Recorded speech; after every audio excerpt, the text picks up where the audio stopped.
jangan dipikirin gitu loh. Bisnis itu kalau dipikirin nggak jalan-jalan, seperti itu. Nah, sebenarnya ada satu mindset yang harus kita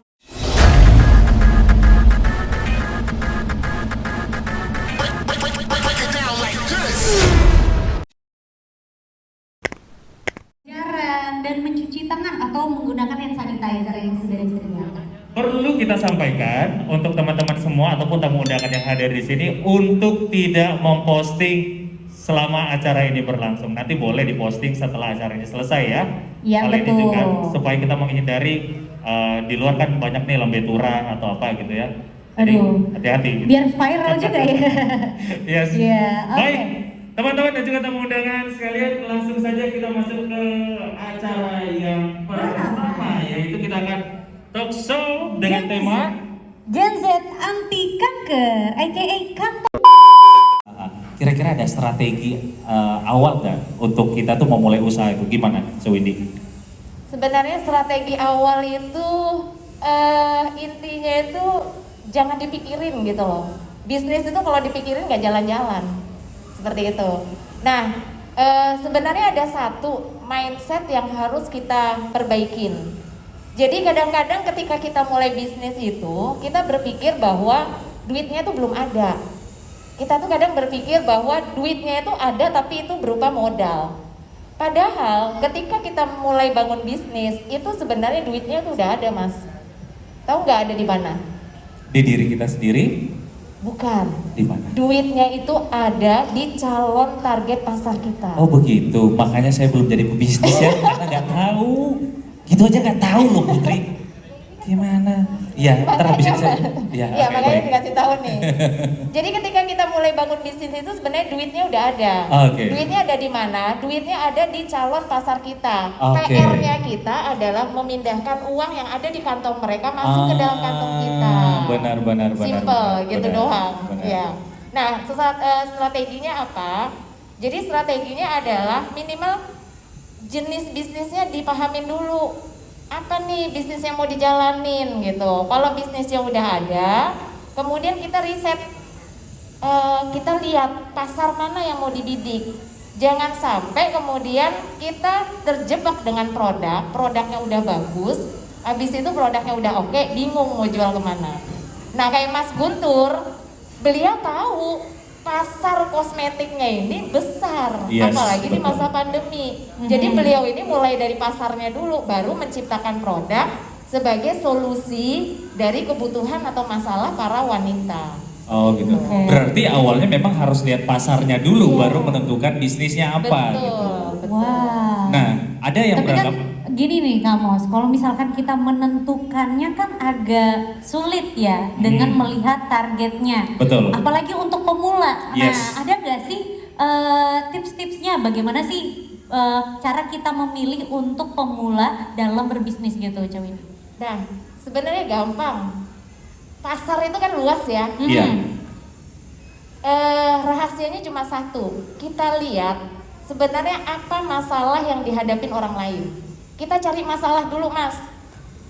Kita lihat masalah apa yang dihadapin, kebutuhan apa yang dibutuhkan, baru kemudian kita lihat ada peluang di situ. Maka kemudian kita ciptakan produk berupa barang atau jasa untuk memberikan solusi terhadap masalah-masalah dan kebutuhan dari orang lain. Maka Betul. kemudian terjadilah Oke. transaksi. Oh. Nah, berarti diawali dengan mencari masalah, Iya. bukan kayak Kak Amos. Saya Tahu-tahu cari masalah. pelai di gang depan situ. Iya, saya emang suka cari masalah orang. Oke, kalau sudah ketemu dengan mungkin pencarian masalah terus juga, oh kayaknya pasarnya bagus gini. Nah, kebanyakan orang ingin memulai bisnis itu terkendala dengan masalah modal. Apakah memulai bisnis itu harus melulu dengan yang namanya modal? Oke. Itu, Cak. Kalau misalnya kita berpikir bahwa bisnis itu dimulai dulu dari modal, biasanya nggak jalan-jalan, Mas, bisnisnya. Iya, iya. Nah, di dalam bisnis itu ada tahapannya biasanya. Tahapan itu dari startup, kemudian dia running up, kemudian dia grow up. Startup itu apa? Startup itu adalah orang-orang yang baru mulai bisnis. Kata kuncinya apa? Bersinergi, Mas. Iya. Bersinergi. Kata kuncinya adalah bersinergi, bukan modal. Cari orang yang punya produk. kemudian kita bantu jualin. Yes. Cari Mas Guntur yang punya Betul. toko, iya kan? Oh. Jadi resellernya beliau, barang udah ada. Sekarang kan gampang ya jadi reseller juga udah bisa tanpa modal ya. Yang Iya. penting mau ada sosial media bisa dimanfaatkan. Betul. Pinter, ntar habis ini buka ya. Saya reseller nomor keberapa nanti kalau saya daftar? Saya reseller nomor berapa kalau saya daftar nanti? Udah 1.500 ya? Udah banyak ya? Udah banyak ya ya soalnya. Mbak Tina ya? udah telat saya ini sebenarnya. Iya, iya. Oh. Tapi kalau ngomong-ngomong tentang modal nih Kang Mos, Iya. kadang ada tuh, apalagi anak-anak milenial kayak teman-teman yang lain, modalnya ada, sosial medianya, materinya juga ada, tapi kok masih aja nih, apa ya, kayak ragu, mulai nggak ya usahanya, mulai nggak ya? Itu kan berhubungan tentang mental tuh. Tapi kalau untuk wirausaha sendiri, mentalnya gimana sih supaya bisa dan berani untuk berwirausaha gitu cewek ini?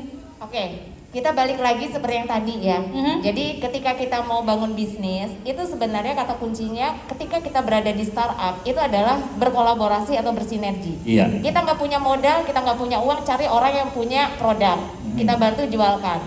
Nah kemudian ketika kita mau mulai, mental apa yang harus kita punya? Itu adalah mental block. Mental block, maksudnya gini, mental yang harus punya adalah keberanian. Dan jangan sampai kita punya mental block. Mental block itu seperti gini, aduh nanti kalau saya mulai bisnis bisa nggak ya? Gitu. Takut rugi gitu. Ya, terus udah gitu nanti kalau rugi gimana? Iya, Kayak gitu. benar. Nah itu adalah mental blocking kita. Oh, Itu iya.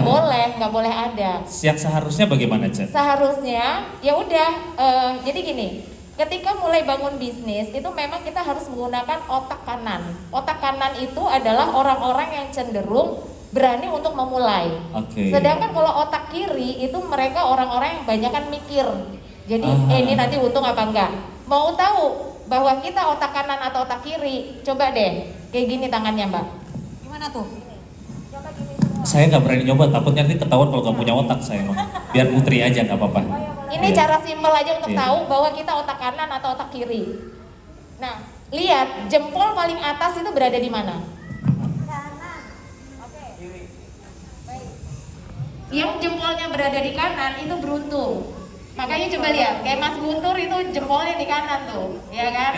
Saya kanan tadi, saya kanan. Aduh, Kanan serius. Enggak. Tunggu Mas. Iya, Belum. Yang jempol di atas di sebelah kanan itu berarti dia memang orang yang berani untuk memulai.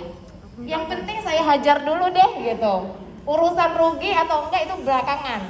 Tapi ketika memulai sudah usahanya udah jalan nih, kita butuh otak kiri.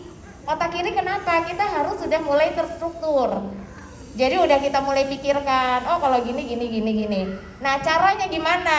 Buat teman-teman yang sudah telanjur otak kanan, jadi kalau untuk melatih otak kirinya jalan, misalnya mandi itu kan kita suka pakai gayung ya. Nah, gayung sebelah kanan, Iya. belajar untuk mandi pakai sebelah kiri. Buka pintu sebelah kanan, belajar untuk kita menggunakan buka pintu sebelah kiri. Tapi kalau makan tetap sebelah kanan. Iya, saya takut aja pakai kiri, ntar langsung Iya. dipukul tangannya gitu. Itu Iya, salah. nggak boleh. Ya, itu salah satu cara simpel aja Mas untuk Yes. melatih otak Ah. kanan kiri kita, kayak gitu. Oke. Iya. Itu hal simpel gitu ya? Ya, jadi ketika mental apa yang harus dipunya ya sebenarnya keberanian, berani untuk memulai, Oke. berani untuk ketika dia jatuh bangun lagi, memiliki semangat yang tangguh seperti Oke, itu. yang penting mulai aja dulu. Iya, Siapa tahu mulai. cuannya menyusul gitu Nah, ya. Cek, itu tuh. satu pertanyaan terakhir, Cek, sebelum kita nanti ngobrol dengan pasangan yang luar biasa Iya. ini. Cewek ini sendiri dalam berbisnis pernah gagal nggak sih? Pernah Sering rugi? Mas, Sering. Rumah Sering sampai ya, mau Mas. digadain juga pernah. Oh iya. Iya.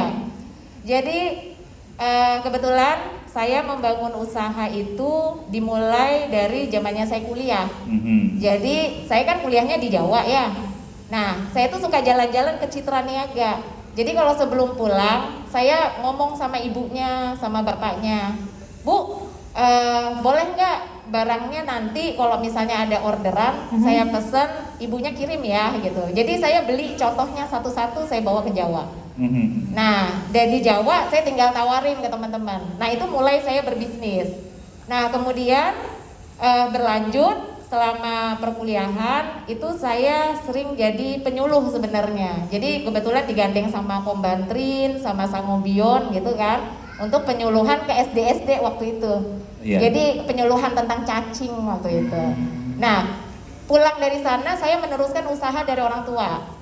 Jadi meneruskan usaha orang tua itu nggak mudah, Mas, sebenarnya. Kenapa?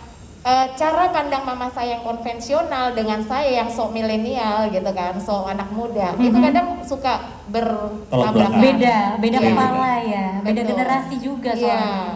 Nah, kemudian saya jalanin, kebetulan usaha mama saya memang sudah berdiri dari tahun 1972, Salon Yurisna. Nah, kemudian saya 15 tahun waktu itu membangun di situ. Nah, sampai akhirnya saya coba bangun bisnis sendiri. Waktu itu saya memulai es degun, jadi es jelly kekinian. Di sini belum ada. Waktu itu mainnya bazar, jadi ada bazar di mana saya ikut, ada bazar di mana saya Iya, ikut. iya. 3 hari itu Mas omsetnya bisa 27 juta. Siapa nggak ketagihan? Wow. Betul. Iya, jadi ada PRS ikut, ada Kaltim Expo ikut gitu kan. Sekarang udah nggak ada. Iya. Nah, 3 hari, 2 hari itu omsetnya gede banget gitu loh, ketagihan nih.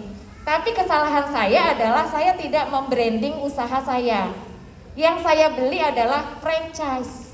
Oh, Gitu loh. jadi bukan kayak punya sendiri jatuhnya ya. Betul. Nah, ketika kita membeli franchise, kita perlu untuk branding usaha kita sendiri. Itu kesalahan saya waktu itu. Nah, ketika kemudian di sana sudah nggak produksi lagi, saya udah nggak bisa jualan lagi. Benar, karena bergantung ya dari Iya. franchise-nya. Oh, gitu. Nah, kemudian coba-coba lagi Maklun Kosmetik. Nah, kalau Mas Guntur udah berhasil, kalau saya enggak waktu itu. Jadi saya menggadaikan rumah saya waktu itu. Jadi sekitar 500 juta dapat mitra di Jogja gitu kan. Nah, mungkin ya ujian. Itu sekolah paling mahal. Nah, kemudian uangnya dibawa lari.